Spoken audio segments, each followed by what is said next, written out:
Good morning. My self कौशल आचार्य। आज मैं आप लोगों को अंग्रेजी के बारे में, अंग्रेजी 12th के सिलेबस के बारे में बात करने के लिए आया हूँ आपके पास में। देखिए, अंग्रेजी जो 12th में जो पूछा जाता है वो भी बिहार बोर्ड में, वो टोटल 100 मार्क्स का रहता है। और इंग्लिश आपको बिहार बोर्ड का 2 सेक्शन में डिवाइडेड रहता है, सेक्शन ए और सेक्शन बी।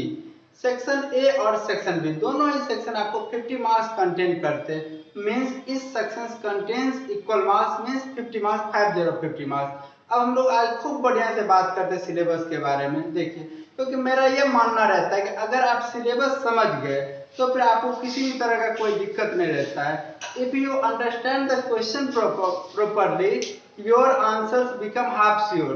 मीन्स अगर आप क्वेश्चन को खूब बढ़िया से समझ जाते हैं तो फिर आपके आंसर आधा तो उसी वक्त बन जाती है। इसीलिए आपको सिलेबस को खूब बढ़िया से समझना चाहिए। देखिए, ये जो सिलेबस है इंग्लिश का बिहार बोर्ड के लिए 12th के लिए आपको 100 मार्क्स का रहता है। जैसा कि मैंने आपको बताया है, वो टोटल 2 सेक्शन में बटा हुआ रहता है, ऑब्जेक्टिव सेक्शन और सब्जेक्टिव सेक्शन। और दोनों ही सेक्शन आपको 50 मार्क्स का रहता है। ऑब्जेक्टिव भी 50 मार्क्स का रहता है और सब्जेक्टिव भी आपको 50 मार्क्स का रहता है। कोई दिक्कत? अब हम लोग अभी जो बात करने वाले वो है सेक्शन ए, जो क्या है हमारा ऑब्जेक्टिव सेक्शन। देखिए, ऑब्जेक्टिव में जो क्वेश्चन पूछा जाता है वो भी आपको 2 भाग में बटा हुआ रहता है। ऑब्जेक्टिव में पूछता है, एक भाग पूछता है आपको ग्रामर से, दूसरा पोर्शन रहता है आपको बुक से। ये जो क्वेश्चन जो बटा हुआ रहता है ग्रामर और बुक में, मैंने आपको पहले ही बताया है कि सिलेबस के बारे में हम आपको पूरा बता देंगे, जिससे कि आपको सिलेबस से थोड़ा सा भी प्रॉब्लम कहीं नहीं होगा। तो ऑब्जेक्टिव में क्या होता है कि क्वेश्चन का नंबर बढ़ते घटते रहता है। हालांकि जब से ये ऑब्जेक्टिव का स्टार्टअप हुआ था तब तो सिर्फ 50 क्वेश्चन ही देता था, लेकिन उसे कुछ सालों के बाद एक साल 60 क्वेश्चन भी दिया था। और इस साल जो कि कोरोना के कारण, पैंडेमिक सिचुएशन के कारण 100 क्वेश्चन आया था, जो कि 100 क्वेश्चन आया था। और वो 100 क्वेश्चन आपको बढ़ता है किस रेशियो में? किसमें? ग्रामर और बुक में, वो 3:2 के रेशियो में। मतलब अगर 100 क्वेश्चन था तो 60 क्वेश्चन आपको ग्रामर का आ जाएगा और 40 क्वेश्चन हो जाएगा किसका? आपको बुक सेक्शन का। कोई दिक्कत? तो अभी हम लोग सबसे पहले बात करेंगे ग्रामर सेक्शन के बारे में। ग्रामर में जो आपका जो सबसे पहला टॉपिक है वो टॉपिक है आपको वॉइस। वॉइस में क्या होता है आपको कि एक्टिव से पैसिव बनाया जाता है। कोई दिक्कत? लेकिन अब कुछ क्वेश्चन आपको पैसिव से एक्टिव बनाने के लिए भी दे दिया जाता है। तो वॉइस से आपको टोटल 2 से 3 मार्क्स का क्वेश्चन रहता है। इसमें कोई घबराने की बात नहीं। कुछ बच्चे कहते हैं सर मुझे पैसिव से एक्टिव नहीं बनाने आता है, तो मैं उन लोगों को कहता हूँ ये तो बेहद आसान है। मान लीजिए अगर मैंने आपको यहाँ से पटना जाने का रास्ता बता दिया है, तो अगर आप चले जाओगे तो आई होप कि आप आराम से वापस भी आ जाओगे। वही बात होता है कि अगर आप एक्टिव से पैसिव बनाना सीख लिए, अब पैसिव से एक्टिव भी आराम से बना ही लोगे। कोई दिक्कत? सेम उसी तरह से सेकेंड जो टॉपिक है वो है आपका नरेशन। नरेशन भी 2 से 3 मार्क्स का रहता है। इसमें भी क्वेश्चन किस तरह से पूछा जाता है कि आपको डायरेक्ट स्पीच को इनडायरेक्ट स्पीच में बदलना रहता है। उसमें भी अब एक आध क्वेश्चन दे देता है इस तरह से, जस्ट अपोजिट, कि इनडायरेक्ट से आपको डायरेक्ट में बदले, तो सेम बात है, कोई दिक्कत नहीं होगा आपको। उसके बाद जो तीसरा जो टॉपिक रहता है उसमें आपको 2-3 टॉपिक्स को मिलाकर क्वेश्चन पूछता है। एक टॉपिक रहता है आपको मॉडल्स, जिससे हम लोग मॉडल ऑक्सिलरी वर्ब भी कहते हैं। उसके बाद रहता है वो इसमें subject verb agreement. Subject verb agreement का मतलब होता है कि सब्जेक्ट को देख करके वर्ब का यूज करना। अगर सब्जेक्ट सिंगुलर है तो वर्ब भी होगा सिंगुलर होगा, मतलब दोनों के बीच में जो तालमेल बिठाता है उसे हम लोग एग्रीमेंट कहते हैं। और वही आपको सब्जेक्ट वर्ब एग्रीमेंट, एक बेहद आसान टॉपिक होता है। उसके बाद है आपको time and tense. Time and tense का मतलब होता है वो कि किसी सेंटेंस के टाइम को देख करके टेंस का यूज करना। मैं किसके बारे में बात कर रहा हूँ आपसे? टाइम एंड टेंस का। ये बड़ा ही अच्छा टॉपिक होता है। टाइम एंड टेंस का मतलब होता है कि किसी भी सेंटेंस के टाइम को देख करके टेंस का यूज करना, वही क्या कहलाता है? आपको टाइम एंड टेंस। और इस तीनों टॉपिक्स को मिला करके आपको 8 से लेकर के 10 मार्क्स का क्वेश्चन पूछा जाता है। कोई दिक्कत? नेक्स्ट जो टॉपिक होता है वो ये होता है पूरे ग्रामर से पूछा जाता है। मतलब कि आपको 4 सेंटेंस दे देगा और पूछेगा कि बताइए 4 में से कौन सा एक सही है। वही है कि यहाँ पे चूज द करेक्ट सेंटेंस। समझ में आ रही है अच्छे से? जो 4 सेंटेंस आपको दिए गए हैं उसमें से आप चूज कीजिए कि कौन सा करेक्ट है। वही होता है चूज द करेक्ट सेंटेंस। कोई दिक्कत? उसके बाद बात करते हैं, उसी का 2-3 अलग अलग नाम से दे दिया है। मैं यहाँ पे जो बता रहा हूँ तो मेरा ये कोशिश है कि आप अगर सिलेबस का वीडियो देख लिए तो आपको सिलेबस से रिलेटेड कोई भी प्रॉब्लम आपके लैब के दरवाजे पे कभी भी दस्तक नहीं दे।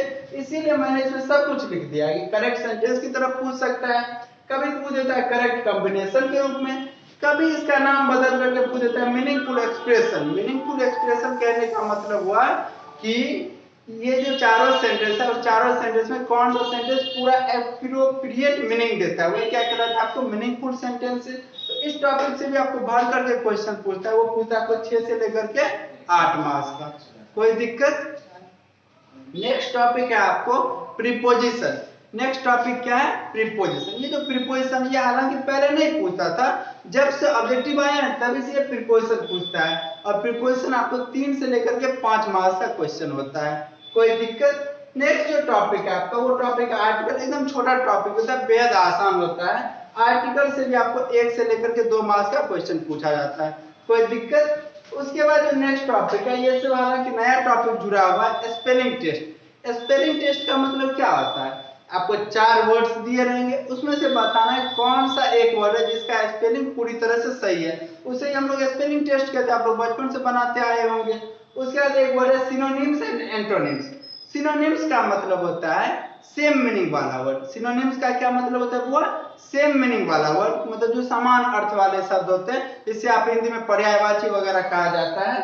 उसी तरह से एंटोनिम्स होता है। एंटोनिम्स का मतलब क्या होता है, अपोजिट मीनिंग वाला वर्ड, मतलब कौन सा उस वर्ड का जस्ट अपोजिट मीनिंग वाला जो वर्ड होगा उसे हम लोग एंटोनिम्स कहते हैं। इससे भी आपको 1 से लेकर के 3 मार्क्स का क्वेश्चन पूछा जाता है, कोई दिक्कत। तो आई होप कि आपको ग्रामर पोर्शन तो खूब बढ़िया से समझ गए कि ग्रामर में कौन से टॉपिक से कितने मार्क्स का क्वेश्चन पूछा जाता है, कोई दिक्कत। अब हम लोग आगे बढ़ते किस पोर्शन से, तो आपको बुक पोर्शन से, किस साइड से, वो बुक साइड से कितने मार्क्स का पूछा जाता है, किस तरह का क्वेश्चन पूछा जाता है, कौन से टॉपिक का पूछा जाता है और उस टॉपिक से कितना नंबर का पूछा जाता है। तो देखिए ये जो बुक होता है वो आपके पास में 2 बुक होगा, एक बुक होगा रेनबो का पार्ट सेकंड और दूसरा बुक होगा आपको स्टोरी ऑफ इंग्लिश। तो मेन बुक होता है आपको rainbow part second. Rainbow part second में आपको टोटल जो चैप्टर्स होंगे वो होंगे 2 भाग में बटे होंगे, किस किस में, प्रोज सेक्शन में और पोएट्री सेक्शन में। प्रोज सेक्शन का मतलब होता है स्टोरी और पोएट्री का मतलब होता है जस्ट पोएम वाला नहीं। और प्रोज सेक्शन में टोटल 11 चैप्टर है, पोएट्री सेक्शन में टोटल 10 चैप्टर है। तो उन्हीं 11 और प्लस 10 मींस 21 चैप्टर से क्वेश्चन पूछा जाता है ऑब्जेक्टिव में। देख लीजिए, तो पहला रहता है आपको प्रोज में। प्रोज का मतलब वहां से किस तरह क्वेश्चन पूछता है, तो वहां पे प्रोज में से आपको राइटर के बारे में भी अच्छे से पूछता है। As example I am telling you, जैसे आपका फर्स्ट चैप्टर है Indian civilization and culture. First chapter क्या है, वो इंडियन सिविलाइजेशन एंड कल्चर। उसके ऑथर है आपको महात्मा गांधी। तो आपसे पूछ सकता है कि महात्मा गांधी का जन्म कब हुआ था, उनकी मृत्यु कब हुई थी, उनको किस नाम से जाना जाता था, या फिर उनको कोई प्राइज वगैरह भी मिला है। ये सब आपको राइटर के बारे में भी कुछ कुछ पूछ सकता है। उसके बाद जो पूछता है क्वेश्चन, वो क्वेश्चन लेता है आपको उस चैप्टर से। जैसे मैंने अभी कौन सा चैप्टर का नाम लिया था, इंडियन सिविलाइजेशन एंड कल्चर। इस चैप्टर का कोई अच्छा सा लाइन दे देगा और पूछेगा कि बताइए ये लाइन आपको किस चैप्टर का है, या फिर इस लाइन को किस राइटर ने लिखा है। समझ में आ रहा है कि नहीं आ रहा है। एक एग्जांपल दे देते, जैसे मैंने बात किया इंडियन सिविलाइजेशन एंड कल्चर, इसका एक लाइन है जो कि मेरा पसंदीदा लाइन है, the mind is a restless bird, the more it gets the more it wants and still remains unsatisfied. इसका हिंदी अर्थ होता है कि मन एक न थकने वाली पंछी होती है, इसको जितना ज्यादा मिलता है उतना ही अधिक चाहता है और अंत तक यह असंतुष्ट ही रहता है। तो इस तरह का कोई जो अच्छा लाइन होगा, जो फेमस लाइन रहता है, वो लाइन आपको ऑब्जेक्टिव के क्वेश्चन के रूप में आ सकता है। आप लोग जब भी बुक्स पढ़े तो क्या करें, उन सब लाइन्स को आप अंडरलाइन करते हुए चले, कोई दिक्कत। तो प्रोज सेक्शन से टोटल हुआ 16 मार्क्स का क्वेश्चन पूछा जाएगा। कितने मार्क्स का पूछा जाएगा, 16 मार्क्स का। कब, जब अगर क्वेश्चन आपको 100 रहेगा तो, कोई दिक्कत। उसके बाद अगर क्वेश्चन आपको 100 रहता है तो पोएट्री सेक्शन से भी आपको 16 मार्क्स का पूछा जाएगा।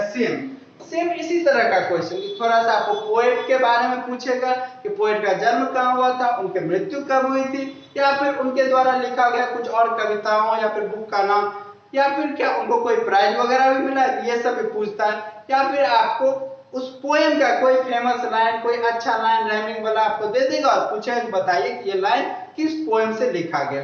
कोई दिक्कत। उसके बाद जो नेक्स्ट टॉपिक होता है वो होता है आपको स्टोरी ऑफ इंग्लिश। वो कौन सा आता है? Story of English. और इससे आपको बच गया कितना? 40 में से 8 मार्क्स ना, 8 मार्क्स पूछा जाता है। समझ में आ रहा है कि नहीं आ रहा है? हम आपको एक एक मार्क्स का ऐसे ही हिसाब दे करके बताएंगे कि सिलेबस में से किस टॉपिक से कहां से कितना मार्क्स पूछा जाता है। आई होप कि अब आपको ऑब्जेक्टिव में कोई दिक्कत नहीं हो। एक बात और, अगर आप एग्जाम की तैयारी कर रहे हैं और अगर आप यह चाहते हैं कि आपको अंग्रेजी में सबसे ज्यादा नंबर लाए या फिर आप अंग्रेजी में कैसे टॉप करें, तो आप मेरा सलाह माने कि आप सबसे ज्यादा फोकस ऑब्जेक्टिव पे कीजिए। क्यों? क्योंकि ऑब्जेक्टिव की एक खासियत होती है, अगर ये सही है ना तो इसमें आपको पूरा का पूरा मार्क्स मिलेगा, कोई दिक्कत। और अगर ये गलत है तो उसमें मार्क्स कट जाएगा। लेकिन अगर ये सही रहता है तो ये आपको पूरा 100% मार्क्स दिलाता है। जबकि सब्जेक्टिव में, वो भी बिहार बोर्ड में ना, थोड़ा सा प्रॉब्लम्स रहता है। बिहार बोर्ड आपको फुल मार्क्स जल्दी नहीं देता है। जैसे अगर आप उदाहरण की बात करें तो मैं आपको बताता हूँ, इस साल महात्मा गांधी पे एक एस्से था और एस्से आपके एग्जाम में 8 मार्क्स का पूछा जाता है, जो कि मैं आपको अगले वीडियो में समझाऊंगा। वो जो ऐसे जो 8 मार्क्स का पूछा गया था और किस पे? महात्मा गांधी पे। मैं आपको बताता हूँ कि अगर महात्मा गांधी जीवित रहते ना और अगर वो खुद भी अपने जीवनी के रूप में उस ऐसे को लिखते तो भी हमारे बिहार बोर्ड के जो एग्जामिनेशन जो चेकर है वो उनको फुल मार्क्स नहीं देते। इसीलिए आप ऑब्जेक्टिव पे 100% सबसे ज्यादा मेहनत कीजिए। अगर आपको 50 में 50 मार्क्स आ जाएगा तो फिर आपका स्कोरिंग बहुत अच्छा हो जाएगा। कोई दिक्कत? खूब बढ़िया से समझ में आ गया होगा। सब्जेक्टिव हम आपको अगले वीडियो में समझाएंगे। आपको क्या करना है कि ये वीडियो कैसा लगा वो आपको कमेंट में बताना है, ताकि मेरा कॉन्फिडेंस लेवल और अच्छा हो। ये मेरा फर्स्ट वीडियो भी है, तो और भी अच्छे अच्छे वीडियोस और इंटरेस्टिंग वीडियोस हम आपके सामने में लाएंगे। Thank you, bye.